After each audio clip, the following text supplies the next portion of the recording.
Mga besh, ito nagluluto ako ng tinola good for 2 persons. So, nilagyan siya ng miswa.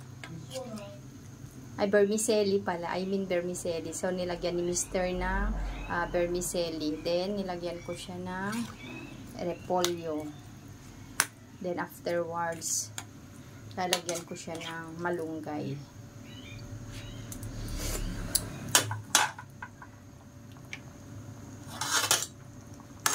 So, yan mga besh, kumukulo na ang ating tinola. So, naglagay din siya ng isang paminta. Ako kasi hindi ko nilalagyan ng paminta, pero siya kasi yung nagluto kanina. So, nilagyan niya ng paminta. So, wala naman na akong choice. Kundi gustuhin na lang yung gusto niya.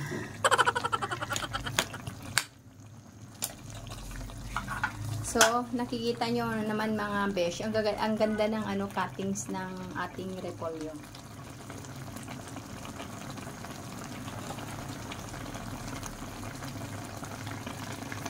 So, lagyan ko ng konting magic sarap. Benny, lagyan mo na magic sarap.